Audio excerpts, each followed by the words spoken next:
mu mel ni ñu ngi bàyyeekoo ci axe bi bàyyeekoo diggante la mairie des Parcelles Assainies l'hôpital Mame Abdou Dabakh ak fi nga xam ne moom mooy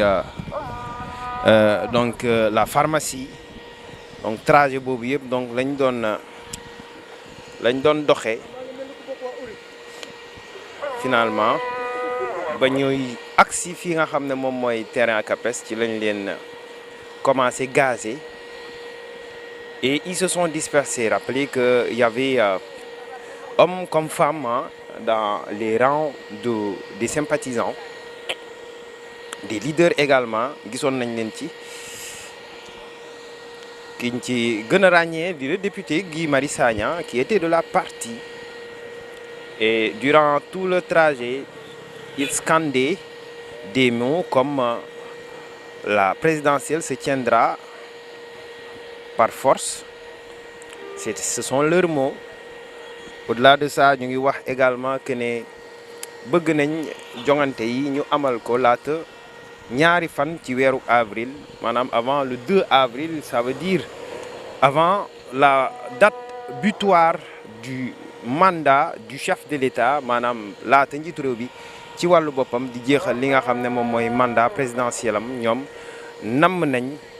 ñu amal jongante présidentielle.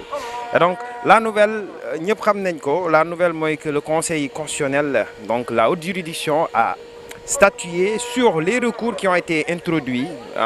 après donc l'examen et le vote de la proposition de loi reportant la présidentielle au 15 décembre prochain. Et donc, niki démb 15 février, le Conseil constitutionnel a donné sa décision sur la question. Rappelez que les recours boobu ñi ko introduiroon, donc c'était des candidats, c'était également des députés de donc Yewwi Askan Wi qui sont donc mobilisés pour déposer recours bi au niveau de l'instance judiciaire. Waaye ñi nga xam ne tamit ay candidats lañ ci jongante yi ku ci mel ni ñoom Mame Boye Diao ñu ci mel ni la coalition Diomaye Président entre autres candidats pour rek donc relever donc la position anticonstitutionnelle qu'avait donc adopté l'Assemblée nationale et également donc le chef de l'État, notamment avec son décret abrogeant donc celui qui avait convoqué le collège électoral. Mu mel na conseil constitutionnel la mu xamle ci décision mooy rek li nga xam ne moo soxal proposition de loi bi nga xam ne wote nañ ko assemblée nationale dafa xamle ne c'est une décision contraire à la constitution sénégalaise. Waaye li soxal décret du chef de l'État bi nga xam ne jëloon na ko pour dakkal beneen bi nga xam ne jëloon na ko pour ñu amal ci jongante yi boobu it conseil constitutionnel dafa xamle rek ne décision la boo xam ne donc daf ko annuler dafa annuler décret boobu. ñu mën ci jàpp dara ñu mën ci jàpp lan mooy que ne le conseil constitutionnel donc en fin de compte a rétabli le processus électoral. D'aucuns parlaient que le processus a été annulé, mais avec la décision du conseil constitutionnel aujourd'hui nous savons que maintenant le processus a été rétabli. Mu mel ni jongante day am. Loolu mën nañ ko jàpp leneen liñ mën a jàpp mooy également que ne li nga xam ne moom mooy la liste officielle bi ñu publié woon par rapport aux candidats qui ont été retenus dafa mel ni donc liste boobu dañ koy maintenir les 20 candidats yi nga xam ne waroon nañ jongante ci présidentielle mel na ni donc ñoom la ñu maintenir pour que ñu dem élection présidentielle. Et donc leneen li nga xam ne conseil constitutionnel wax na ko ci décision mooy relever na l'impossibilité de tenir la présidentielle le 25 février prochain. Loolu il faudrait également ñu souligner ko, c'est capital, c'est intéressant parce que depuis lors am na polémique bu ñuy doxal di ko fësal di ko wax naan le 25 février élection day am. Dem nañ gis ci sax ay ñu koy wax ñu koy tudd di wax ne le 25 février élection day am par force. Ce n'est pas ce que le conseil constitutionnel a dit. Le conseil constitutionnel la mu wax mooy que il a relevé des difficultés pour tenir la présidentielle le 25 février prochain. Et donc, il a invité les autorités compétentes à donc, prendre leurs dispositions quand même pour tenir la présidentielle dans les meilleurs délais loolu la li nga xam ne moom mooy la haute juridiction firnde ci décision am muy daal loo xam ne également mun nañ jàpp ne la mu ci jublu mooy rek inviter tous les acteurs du processus électoral notamment l'administration territoriale les politiques les candidats entre autres acteurs la société civile ñoom ñëpp ñu dajaloo pour rek mën a waxtaan concerté pour le choix de la date à tenir à prendre quand même pour l'organisation de la présidentielle. Et beneen nouvelle bi topp ci loolu te ñu yëkkoon ni ki sànq ci ngoon muy la sortie du chef de l'État à travers un communiqué également muy firnde effectivement que ne il a pris acte de la décision de la haute juridiction muy décision bi nga xam ne tukkee na ci conseil constitutionnel et communiqué bi njiitu réew mi moom ci wàllu boppam son excellence le chef de l'État Macky Sall mu ngi ciy wax ne il veillera à l'application et à l'exécution de la décision qui émane quand même de l'instance moom firnde ne na dina appliquer décision boobu nga xam ne bàyyeekoo na ci kër gi kërug atte googu nga xam ne mooy conseil constitutionnel waaye yamu ci dafa firnde rek ne la mu gën a gaawe moom dina consulter ñi nga xam ne war na leen a consulter maanaam ñi nga xam ne war na weccoog ñoom waxtaan ak ñoom ci wàll wi bu ko defee ci les meilleurs délais moom it noonu la ko dippee dans les meilleurs délais ñu fexe jàpp date pour rek amal li nga xam ne moom mooy jongante présidentielles yi yooyu mooy les derniers développements yi nga xam ne soxal na li nga xam ne mooy tolluwaay réew mi la situation nationale waaye it retenez également que ne am na beneen xibaar boo xam ne ni ki démb ñu ngi koy gis muy daw sur les réseaux sociaux sénégalais yi di ko waxtaane muy cette libération des détenus ñi ñu jàppee woon détenus politiques ñenn ñi doon ko wax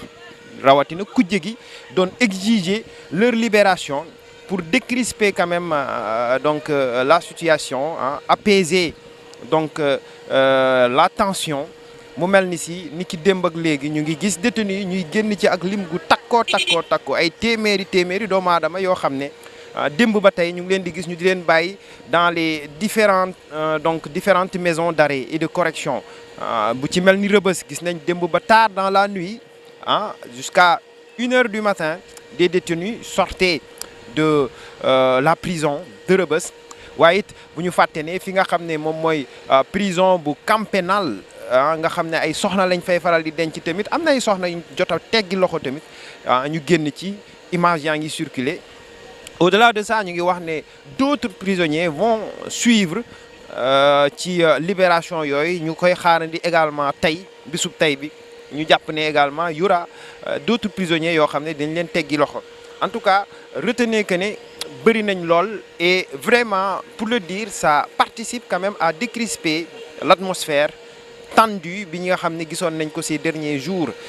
fii ci réew mi ñu gis ko donc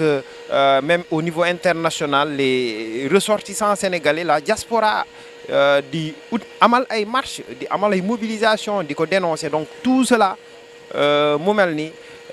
dernier développement yi nga xam ne gis nañu ko participe réellement à calmer le jeu et quand même à donc baliser le terrain pour des concertations effectivement tamit loolu il faut ñu wax ko parce que ñu ngi wax ne ki nga xam ne moom mooy l'opposant le plus populaire en ces moments di Ousmane Sonko ak ki ñoñam ki ci mel ni Bassirou Diomaye Faye mel na ni sax xaarani nañ ñu teggi leen loxo parce que bu ñu déggoo kaddu yi nga xam ne Pierre Goudiaby Atepa di un des facilitateurs de cette médiation kooku effectivement ñu mu ne ñu lan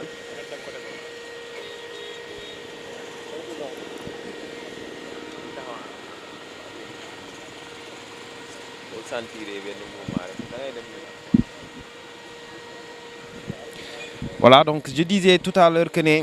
il se pourrait que Bassirou Diomaye Faye et son mentor Ousmane Sonko puissent être libérés dans les prochaines heures voire donc les prochains jours. On ne sait pas encore, mais d'après les propos de donc Pierre Goudiaby Atepa maa ngi koy wax sànq mu doon kenn ci ñi nga xam ne ñu ngi jéem a dox médiation par rapport à la décrispation de l'atmosphère politique tendue mu doon yëkkati ay kaddu ci donc une des radios étrangères di wax rek ni la libération de tous ces détenus là yi nga xam ne ñu ngi leen di bàyyi jamono ji dafa bokk rek ci li nga xam ne ay gage la soxal la main tendue bi nga xam ne le chef de l'État bëgg na ko ngir digganteem ak ñi nga xam ne ñooy kujje gi mën a gën a waxtaan ci tolluwaay réew mi waaye trouver ay solution par rapport à donc la situation actuelle mu mel ni nag effectivement loolu du lu bees ah yàgg nañ dégg ki nga xam ne mooy Ousmane Sonko muy exiger parce que si on se rappelle les donc le dialogue politique bi nga xam ne amaloon nañ ko au mois d'avril au mois de mai ah fin mai si on se rappelle bien à la fin mai donc gisoon nañ ne président woote woon na dialogue waaye dialogue boobu kujje gi dañ doon exiger à ce que ñu libérer d'abord les détenus politiques pour ñu doog ko mën a amal mu mel ni antuwul woon tax na ñoom bokkuñu ci donc bu ñu gisee li nga xam ne tey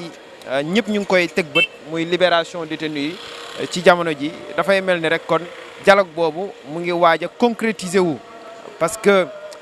d'après certaines rumeurs donc Ousmane Sonko ci boppam dafay xaarandi également ñu bàyyi détenus yi ba pare ñoom moom mu door a nangoo génn fi nga xam ne donc moom mooy prison ah ay rumeur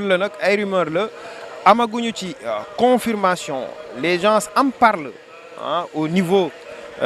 des grandes places au niveau des espaces de regroupement mais il faut attendre quand même d'en voir clair pour mën ko confirmer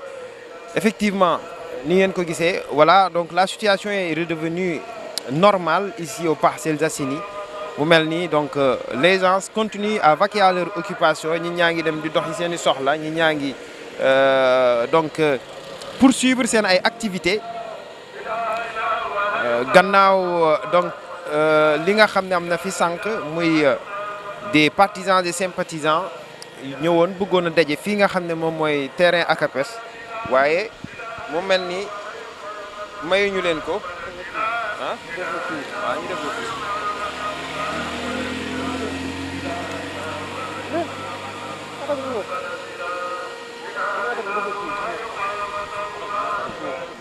ah ñu jël